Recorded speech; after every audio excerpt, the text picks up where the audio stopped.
வணக்கம் நண்பர்களே. காலம் கடந்த ஞானம், கை நழுவி போன திமுகவினுடைய வெற்றி, இப்போது தோல்வி குறித்து ஒரு ஆய்வு நடத்துகிறாரு ஸ்டாலின். இது அவருக்கு பலன் கொடுக்குமா? அவர் எந்த இடத்தில் அந்த தோல்விகளை இந்த மாதிரி ஒரு தோல்வி அடைவோம் அப்படிங்கிறத அவர் எந்த இடத்துல தவற விட்டார்? அவருக்கு கொடுக்கப்பட்ட அந்த வெற்றி மயக்க மருந்து என்ன? வெற்றி என்னும் ஒரு மயக்க மருந்து கொடுத்தாங்க, ஜெயிச்சிருவோம் அப்படின்னு. அது என்ன? அதை பற்றி ஒரு சிறிய அலசல் தான் இந்த பதிவு.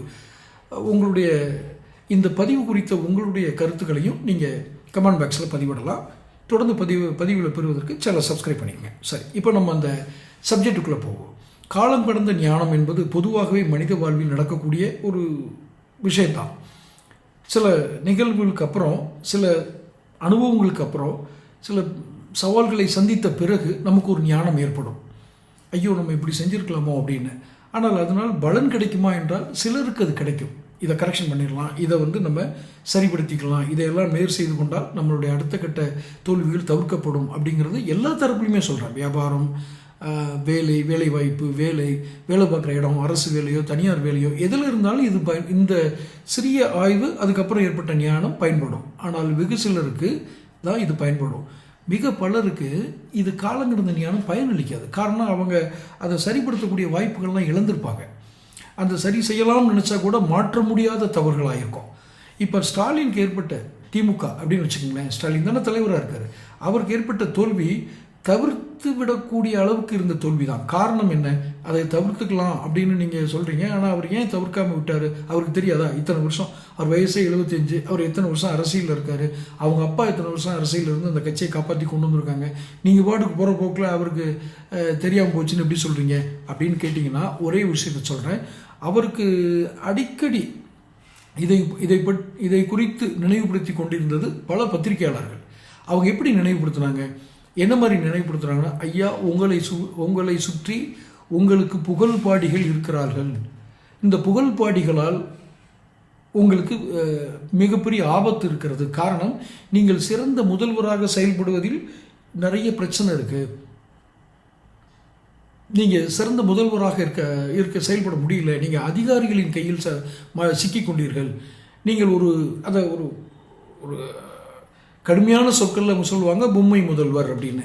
இவர் நல்ல கட்சி தலைவராக இருக்கலாம், நல்ல குடும்ப தலைவராக இருக்கலாம், ஆனால் சிறந்த முதலமைச்சராக இல்லை என்பதை எல்லா பத்திரிகையாளர்களும் உங்களுக்கு அதை எடுத்து சொன்னார்கள். குறிப்பாக சவுக்கு சங்கர் போன்றவர்கள் உங்களை விமர்சிக்கிறார் என்ற ஒற்றை காரணத்திற்காக அவரை படாத பாடுபடுத்தி அவருடைய மன உளைச்சலை ஏற்படுத்தி அவர் போயிட்டார். அது வேறு விஷயம். அவர் நல்லவரா கெட்டவரா, இவங்க செஞ்சது சரியா, அதுக்குள்ளே நான் போகலை. ஆனால் அவர் எடுத்து சொன்ன விஷயங்கள் சரி. மிக குறிப்பாக சொன்னார், உங்களை அவர் கெட்டவர்னு சொன்னதே இல்லை. சவுக்கு சங்கர் எங்கேயுமே உங்களை நல்லவர்னு ரொம்ப குழந்தை மனம் படைத்தவர் அப்படின்னு தான் சொல்லுவார்.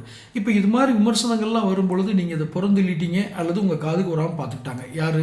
வெளிப்படையாக சொல்ல போகிறதா உங்கள் மருமகன், உங்களை சுற்றி இருந்த செயலாளர்கள், அதாவது PA, செக்ரட்டரிஸ், இவங்க சீனியர் அமைச்சர்கள் எல்லாரும்.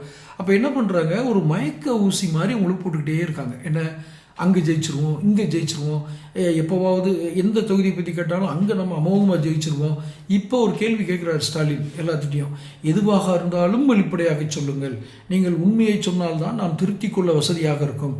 இதை முதல்லே சொல்லியிருக்கலாம்ல. அதான் சொன்னேன், காலம் கடந்து வர்ற ஞானம் பயனற்றது. இந்த சொல் முதலே சொல்லியிருக்கலாம். நீங்கள் எதுவாக இருந்தாலும் எங்கிட்ட நேரடியாக சொல்லுங்கள், நம்ம எல்லாரும் சேர்ந்து தவறுகளை திருத்தி நம்ம ஜெயிச்சிடலாம், இல்லை எங்கெங்கே வெற்றி வாய்ப்பு இருக்கோ அதை கூடுதலாக்கலாம் அப்படின்லாம் பேசியிருக்கணும். நீங்கள் பேசலை. இப்போ உட்காந்து நீங்கள் எல்லோரும் வாங்க உட்காந்து பேசுவோம். இன்னொன்று, இந்த ஆட்சி அமைந்த பிறகு நீங்கள் செய்யும் விமர்சனங்கள் இருக்குல்ல, அதுலேயும் அதே பழைய பல்லவி. இந்த கருணாநிதி இருக்கும்போது, ஐயா முதலமைச்சர் முன்னாள் முதல்வர் கருணாநிதி அவர்கள் இருக்கும்போது என்ன பல்லவி போடுறவரோ அதே பல்லவி, அதே மெட்டு, அதே சரணம், இசையை கூட மாற்றலை. என்ன, இவருக்கு முதல்ல இவர் வாக்குறுதி நிறைவேற்ற முடியாதுன்னு சொன்னது. அப்புறம் நாங்கள் சொல்லுவோம், ஆனால் நீங்கள் எங்களுடைய நலத்திட்டங்களை நீங்கள் தொடர்ந்து செய்யுங்க. இவருக்கு நம்ம சொல்லிக் கொடுக்குறோம், 75 வயசான ஒரு அரசியல்வாதி போய் நாம் சொல்லிக் கொடுக்குறோன்றது தேவையில்லை. அப்படி இருந்தால் கூட இவர் ஆட்சி விமர்சனம் செய்யும் முறையே தவறாக இருக்குது. இன்னும் பழைய பாணின்னு ஏன் சொல்கிறேன்னா, அவர் இப்போ மகன் கூட, அவர் ஒரு யங்ஸ்டர் தான், 40+ தான் இருக்கார். அவருக்காச்சும் ஜென்சி இல்லை, இருந்தாலும் அவரும் அந்த தவறு செஞ்சுருக்காரு. என்ன, கவனிக்க தவறுறது. நாமல் இளைஞர்கள், நம்ம இன்றைக்கி இவ்வளோ பேர் இருக்குது அப்படின்னு எவ்வளவோ அது இன்னொன்று இந்த விஷயம் இந்த இப்போ இந்த சொல்கிறாங்கல்ல, இவரை மயக்கி இவருக்கு வந்து மகிழ்ச்சியான வார்த்தைகளை சொல்லி இந்த ஆனந்த கூத்தாடிகள்லாம் வச்சுக்கிட்டு இவர் தோற்று போனது, இது வந்து ஐயா கருணாநிதி இருக்கும்போது இது எடுபடாது. ஏன்னா என்ன சொன்னாலும் அவருக்கு அதுக்கு முன்கூட்டியே அதை பற்றி விஷயத்தை தெரிஞ்சிருப்பார். அதனால தான் அவர் கருணாநிதி வந்து தொடர்ந்து அவர் தோல்வியோ வெற்றியோ அவர் தொடர்ந்து அரசியலில் ஒரு சக்ஸஸ்ஃபுல் பொலிட்டீஷியனாக இருக்க முடியுது. நீங்கள் வெற்றிகரமான முதல்வர் என்பது வேறு, வெற்றிகரமான அரசியல்வாதி என்பது வேறு. இவர் தோல்வியடைந்த அரசியல்வாதி, தோல்வியடைந்த முதல்வர்னு சொல்ல மாட்டேன். யார் ஐயா ஸ்டாலினை தோல்வியடைந்த முதல்வர்னு நான் சொல்ல மாட்டேன், தோல்வியடைந்த அரசியல்வாதி. இன்னும் தன்னை புதுப்பித்து கொள்ள தயாராக இல்லாத, அல்லது தன்னை இன்னும் மீண்டும் மீண்டும் அந்த தவறுகளை களைந்து அடுத்த கட்டத்துக்கு நகர தெரியாத ஒரு அரசியல்வாதியாகத்தான் இருக்கிறார்.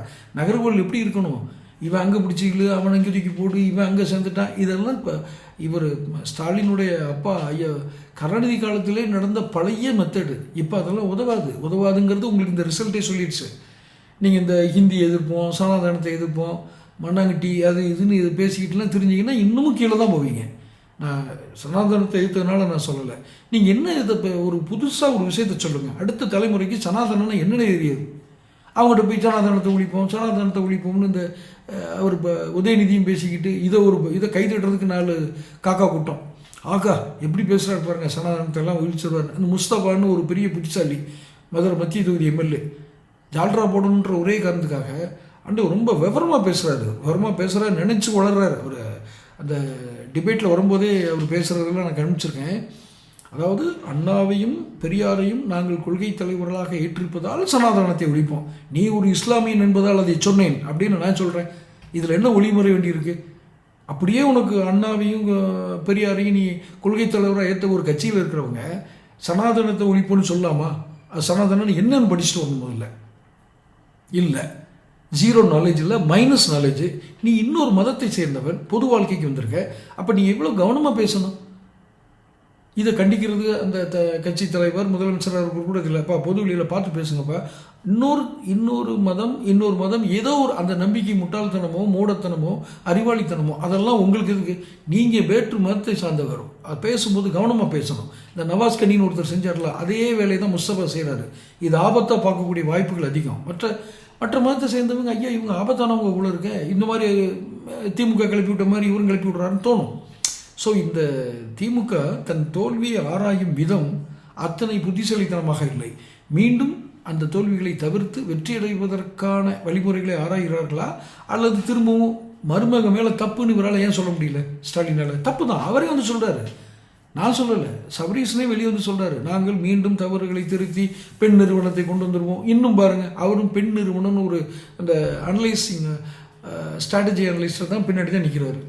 இப்படி எல்லாமே தவறுகளாக செஞ்சுக்கிட்டு ஜென்சி எங்கே போய் நிற்கிது? அவங்க என்ன மேனுவல் இல்லாமல் இன்னொன்று ஒரு குறிப்பிட்டதை சொல்லணும். அவர் ஸ்டாலின் வந்து பேசும்போது சொல்கிறாரு, இது இணையதளம் வாயிலாக, சோசியல் மீடியா சமூக வலைதளங்கள் வாயிலாக இவர்கள் வெற்றி பெற்றுவிட்டார்கள். எத்தனை கேவலமான ஆராய்ச்சி இது! இவ்வளோ வயசாகுது உங்களுக்கு இதை கூட புரிய தெரியலையா? அவங்கெல்லாம் வெறும் சோசியல் மீடியாவை வச்சு மட்டுமா வந்தாங்க? எத்தனையோ ஃபேக்டர்ஸில் அது ஒன்று. நிறைய ஃபேக்டர்ஸ் இருக்குது. அவங்க தாவேக வெற்றி பெற்றதுக்கு ஏகப்பட்ட ஃபேக்டர்ஸ் இருக்குது. உங்கள் மேலே ஏற்பட்ட அதிருப்தி, உங்கள் மேலே ஏற்பட்ட வெறுப்பு, நீங்கள் செஞ்ச அட்டூழியங்கள், இதை முதல்ல உணர்ந்துக்குங்க. யாருங்க உள்ளதை சொல்லுங்கன்னு கேட்குறீங்கள கட்சிக்காரங்கிட்ட, ஸ்டாலின் அவர்களே இதை தெரிஞ்சுக்குங்க. பூரா ஊறி தலைச்சு கட்ட பஞ்சாயத்து, கொள்ளையடிக்கிறது, கமிஷன் அடிக்கிறது, அத்தனையிலையும் ஊறி தலைச்சது உங்கள் கட்சி மட்டுமல்ல. அந்த திராவிட கட்சிகள்னு சொல்கிற அதிமுகவும் இதை செஞ்சதுனால தான் 2 பேருக்கும் மரண அடி. என்ன பெருசாக வித்தியாசம்? நீங்கள் 73 53 பெரும்பாலும் வரலையே. 100 தொட்டிருந்தாலும் தான் உங்களை கொஞ்சமாக மதிச்சிருக்காங்கன்னு அர்த்தம். 73 அதுவும் அவங்கவுங்க அந்தந்த ஏரியாவில் செஞ்ச செல்வாக்குனால வந்தாங்க, இல்லைன்னு அது வந்திருக்க வாய்ப்பு இல்லை. ஸோ திமுகவின் தோல்வியை ஆராய்வதற்கு இன்னும் காலவாசம் வேண்டும். இப்போது அவர்கள் திமுக ஆராய்ச்சி செய்யும் விதமும் அவர்கள் முன்னேறுவதற்கான வழிகளாக நம்முடைய பார்வையில் அது படலை, நம்முடைய ஆய்வு பார்வையில் அது படலை இருக்கலாம். நாம் சொல்வதில் தவறும் இருக்கலாம், சரியும் இருக்கலாம். இந்த பதிவு குறித்து உங்களுடைய கருத்துக்களை கமெண்ட் பாக்ஸில் பதிவிடுங்க. பதிவுகள் தொடர்ந்து கிடைப்பதற்கு சேனல் சப்ஸ்கிரைப் பண்ணிக்கங்க. நன்றி.